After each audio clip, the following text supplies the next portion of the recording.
Thank you for taking the time to listen to this presentation. Today we will be discussing the kinetic and kinematic analyses of the squat and its potential implications on performance. So why study the squat? While resistance training has been widely shown to enhance sports performance, in particular, greater performance in the squat has been shown to be correlated with sprinting, jumping, and change of direction capability, all of which are key factors in increasing athletic performance. While on the other hand, poor squat performance was shown to be associated with a greater incidence of injury in a sample of NCAA athletes. A greater overall knowledge and understanding of the movement itself will allow for better designed training programs which lead to more successful and healthier athletes. In addition to the prior mentioned benefits, recent literature suggests that performing squats with additional resistance via bands and chains, commonly known as accommodating resistance, can provide even greater benefits to the athlete. However, further research needs to be conducted to create guidelines for effective usage of the implements. My time throughout the semester was spent on two separate projects. Both projects fit into the category of exploratory research, with one having a pre-existing IRB approval and the other being an original research idea. The IRB approved study is what we informally call the Squatathon study.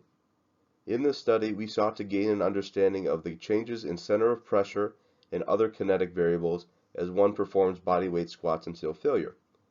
The latter mentioned study, what we call the banded squat study, involves performing squats with a barbell or dowel rod, as you'll see later, with additional resistance via resistance bands, studying the band's implications on performance and kinematic variables associated with the squat. Both studies contribute to the general knowledge base of squats and how to further optimize performance and health. To go into more detail on the Squatathon study, the ultimate goal was to get a better understanding of how the biomechanics of the movement change as one approaches failure, and then investigate if we could quantitatively predict imminent failure in the movement. The name of the study coincides with the event hosted by Oakland's Exercise Science Club. The attendees could volunteer to have their data be analyzed for the sake of the study. The participants would then perform as many bodyweight squats as they could while standing on the B-Trax balance plate. While not an actual trial, the video on the left serves as a representation of what data collection typically looks like. In conjunction with the exercise trial, participants completed the Thomas Kilmann Conflict Mode Questionnaire and the Inventory of Exercise Habits. This was to assess their willingness and preference in taking part in strenuous exercise and their general level of assertiveness and cooperativeness. Although not yet analyzed, we anticipate being able to correlate the results of the questionnaires with the results of the exercise trial. On screen is a representation of an actual trial from the Squatathon event. We see peak forces as one comes out of the bottom position of the squat. This is hypothesized to be because of the amount of force required to overcome the body's downward acceleration in the eccentric phase of the squat. The occurrences of these peak forces are represented by the red dots on screen, and thus represent one repetition. Midway along the y-axis, we see a green line. This represents the threshold for which a peak is registered as a repetition. In the traditional sense, there are multiple peaks in each rep if you look closely, so we needed to set restrictions on what is labeled a completed repetition. Going into what we will see on the next slide, we are able to calculate the time in between repetitions to analyze the pace at which the participant squats throughout the duration of the trial. Like I mentioned in the previous slide, here we see the time spent between each squat repetition. We call this the interrepetition interval, IRI for short. We have an average IRI of 1.274 seconds, represented by the green line on the graph. The participant stays fairly consistent with their tempo around this average until rep 67, where there is an additional 1.26 seconds taken in between reps. After this pause, failure was reached after rep 70. With this data, we have a suspected failure threshold represented by the magenta line on the graph, which is one standard deviation above the mean. Although this is the only data set analyzed, there is promise that the failure point could be predicted when using this protocol. And while research is limited on this topic, a study in novice, high school, and collegiate powerlifters demonstrated that more experienced lifters presented longer total lift times on their 1 repetition max compared to the novices. Similar correlations between rep number and IRI may be present as more data is analyzed. Now transitioning into the banded squat study, we were interested in investigating how the added resistance impacts various kinematic variables of the squat while simultaneously measuring the amount of band tension throughout a repetition. On screen we have a frontal and sagittal view of myself performing 10 banded squats on a platform. At the base of the platform, the resistance bands are tied to S-shaped load cells, which when calibrated can convert a voltage differential into pounds. Here we see a diagram depicting the amount of band tension throughout the duration of the 10 squats. Traditionally, band tension has been measured with a luggage scale in the lockout position of the squat. This gives an estimate of peak band tension, but when looking at the second repetition on the chart, we can see as little as 2 pounds of tension in the bottom position of the squat. Using position data found on the next slide, the chart provided by the manufacturer overestimates the band tension by nearly 10 pounds.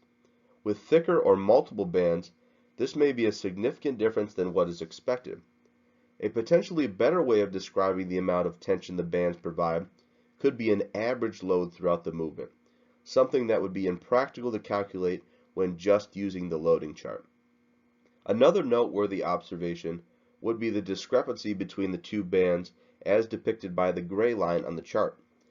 This could be due to methodological reasons, due to the discrepancy being similar throughout the trial, but someone with a lower body injury would be able to see these imbalances with this technology, allowing for better identification of weaknesses. With the assistance of Canovia, we were able to further analyze the kinematic variables of the banded squats. The 3 key variables presented here are position, velocity, and acceleration. With position data, we were able to cross-reference to the loading chart provided by the band manufacturer and compare that to the data from the load cells. Position data could also be used to determine if an adequate depth was reached in the squat. This is an important consideration for an adequate training stimulus, but also for competitive powerlifters. Another key variable to track when using accommodating resistance is velocity.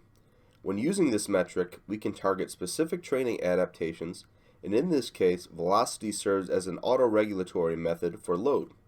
For example, my peak velocity on my banded squats was nearly 2 meters per second.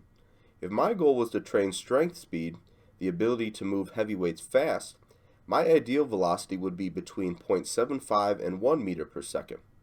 This indicates that I need to add more load in order to reach this target range.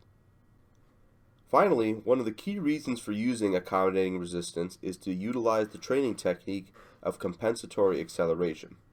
This is characterized by lifting a load as fast as possible even if the load is light. This technique allows one to recruit more motor units and enhances the ability to do so with training.